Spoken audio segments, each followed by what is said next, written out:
এই চ্যানেলটি কোনো হিংসাত্মক, ক্ষতিকারক বা অবৈধ কার্যকলাপ প্রচার করে না।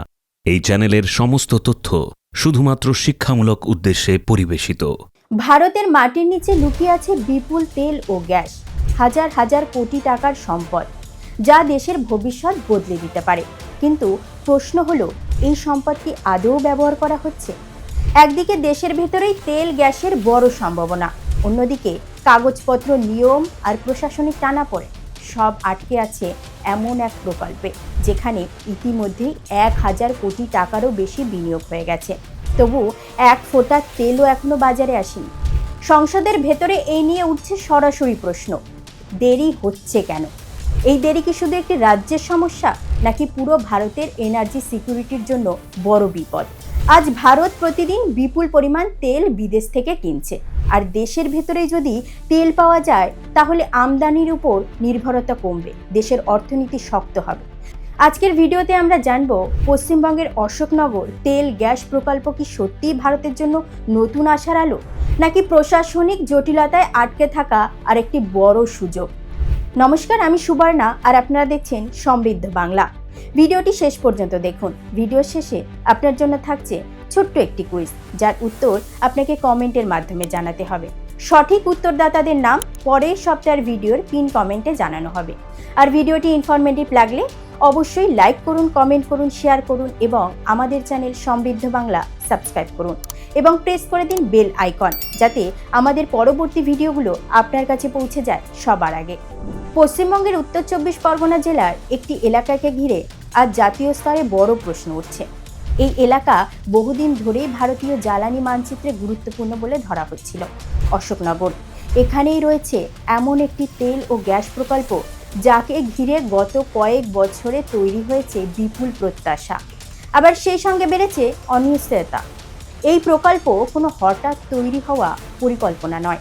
বহু বছর আগে থেকেই কেন্দ্রীয় সরকার এই এলাকাকে সম্ভাবনাময় জ্বালানি অঞ্চল হিসেবে চিহ্নিত করেছিল। 2008 সালে ভারতীয় অনুসন্ধান নীতি বা NELP এর আওতায় এই ব্লকের জন্য প্রোডাকশন শেয়ারিং চুক্তি সই হয়। দায়িত্ব পায় দেশের অন্যতম বৃহৎ রাষ্ট্রায়ত্ত সংস্থা ONGC। অর্থাৎ 1.5 দশকেরও বেশি সময় ধরেই এই অঞ্চলে তেল ও গ্যাস পাওয়ার সম্ভাবনা নিয়ে কাজ চলছে। দীর্ঘ সমীক্ষা, ভূগর্ভস্থ পরীক্ষা ও ড্রিলিংয়ের পর 2018 সালে আসে বড় খবর।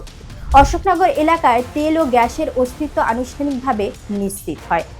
এই আবিষ্কার শুধু একটি রাজ্যের জন্য নয়, গোটা দেশের জন্য গুরুত্বপূর্ণ বলে মনে করা হয়। কারণ ভারতের মতো দেশে জ্বালানির চাহিদা দ্রুত বাড়ছে, আর আমদানির উপর নির্ভরতা কমানো এখন জাতীয় অগ্রাধিকার। এই আবিষ্কারের পর প্রকল্পে বিনিয়োগ আরও বাড়ে। ONGCর তরফে সংসদে জানানো হয়েছে, এই প্রকল্পে ইতিমধ্যেই 1000 কোটি টাকারও বেশি খরচ হয়ে গেছে।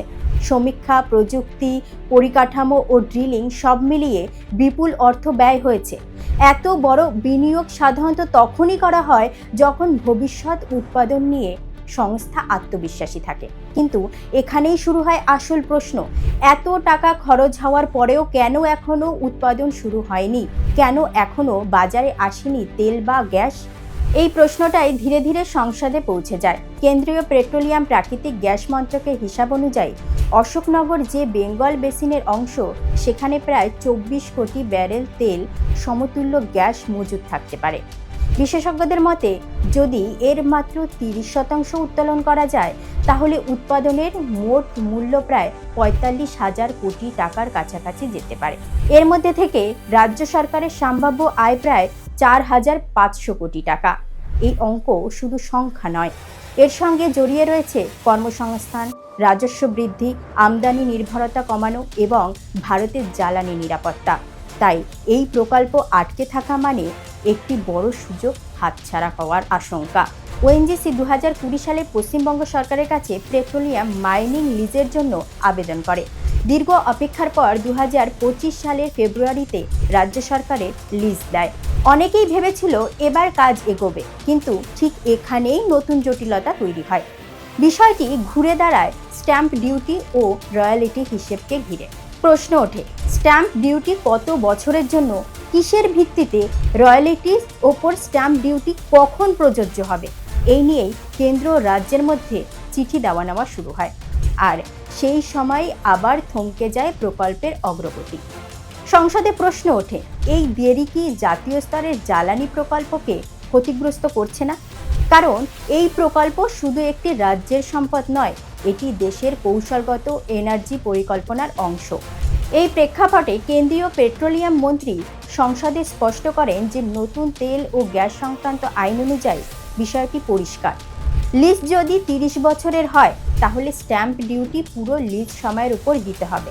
আর রয়্যালিটির ক্ষেত্রে যখন যখন রাজ্য সরকার রয়্যালিটি পাবে তখনই তার উপর স্ট্যাম্প ডিউটি প্রযোজ্য হবে। কেন্দ্রের দাবি, এই পদ্ধতিতে রাজ্য ও অপারেটর দুপক্ষই লাভবান হবে এবং উৎপাদন অকারণে আটকে থাকবে না। নতুন আইন কার্যকর হওয়ার পর এই বিষয়ে আর বিভ্রান্তি থাকার কথা নয়। সংসদে আরও জানানো হয়, যেসব রাজ্য তেল ও গ্যাস উৎপাদনে সহযোগিতা করছে তারা ইতিমধ্যে বিপুল রাজস্ব পাচ্ছে। অন্ধ্রপ্রদেশ, গুজরাট, মহারাষ্ট্র, রাজস্থান, তামিলনাড়ু ও উত্তরপ্রদেশ সব জায়গায় হাজার হাজার কোটি টাকা আয় করছে এই খাত থেকে। পশ্চিমবঙ্গের বর্তমান আয় 13,000 কোটি টাকার কাছাকাছি হলেও অশোকনগরের মতো প্রকল্প চালু হলে এই অঙ্ক আরও বাড়তে পারে। এই বিষয়টি আরও গুরুত্বপূর্ণ হয়ে ওঠে ভারতের বর্তমান জ্বালানি পরিস্থিতির কারণে। আজ ভারত প্রতিদিন প্রায় 56 লক্ষ ব্যারেল অপরিশোধিত তেল ব্যবহার করে, যার বড় অংশই আমদানি করতে হয়। আন্তর্জাতিক পূর্বাভাস বলছে, আগামী 20 বছরে বিশ্বের নতুন জ্বালানি চাহিদার 30% বেশি একাই ভারতের থেকে আসবে। এই পরিস্থিতিতে দেশের ভেতরের প্রকল্পগুলো সময়মতো চালু না হলে আমদানির ওপর নির্ভরতা আরও বাড়বে এবং অর্থনৈতিক চাপ তৈরি হবে। তাই এই প্রশ্ন আর শুধু প্রশাসনিক বিষয় নয়, এটি সরাসরি যুক্ত ভারতের অর্থনীতি ও জাতীয় নিরাপত্তার সঙ্গে। কেন্দ্র জানিয়েছে, ডিসেম্বরে চিঠি দেওয়া নেওয়ার পর বিষয়টি প্রায় নিষ্পত্তির পথে। নতুন আইন কার্যকর হয়েছে এবং বেশিরভাগ রাজ্য ইতিমধ্যে ছাড়পত্র দিয়েছে। এখন দেখার বিষয় একটাই, অশোকনগরের তেল ও গ্যাস কি তাড়াতাড়ি ভারতের জ্বালানি ভাণ্ডারে যুক্ত হবে, নাকি প্রশাসনিক দেরিতেই হারিয়ে যাবে আরেকটি বড় সম্ভাবনা? আপনার মতামত আমাদের কমেন্টে জানান। এবার রয়েছে আপনাদের জন্য ছোট্ট একটি কুইজ, যার উত্তর আপনাদের কমেন্টের মাধ্যমে জানাতে হবে। আর ভিডিওটি ইনফরমেটিভ লাগলে অবশ্যই লাইক করুন, কমেন্ট করুন, শেয়ার করুন এবং আমাদের চ্যানেল সমৃদ্ধ বাংলা সাবস্ক্রাইব করুন এবং প্রেস করে দিন বেল আইকন, যাতে আমাদের পরবর্তী ভিডিওগুলো আপনার কাছে পৌঁছে যায় সবার আগে। অশোকনগর তেল ও গ্যাস প্রকল্পটি ভারতের কোন জেলায় অবস্থিত? অপশন এ দক্ষিণ 24 পরগনা, অপশন বি উত্তর 24 পরগনা, অপশন সি নদিয়া। বেঙ্গল বেসিনে আনুমানিক কত পরিমাণ তেল সমতুল্য গ্যাস মজুদ থাকতে পারে বলে কেন্দ্রীয় সরকার জানিয়েছে? অপশন এ প্রায় 50 কোটি ব্যারেল, অপশন বি প্রায় 10 কোটি ব্যারেল, অপশন সি প্রায় 24 কোটি ব্যারেল। কেন্দ্রের নতুন ব্যাখ্যা অনুযায়ী রয়্যালিটির উপর স্ট্যাম্প ডিউটি কখন প্রযোজ্য হবে? অপশন এ লিজ শুরু হওয়ার সময় একেবারেই, অপশন বি যখন যখন রাজ্য সরকার রয়্যালিটি পাবে, অপশন সি শুধুমাত্র লিজের শেষ বছরে।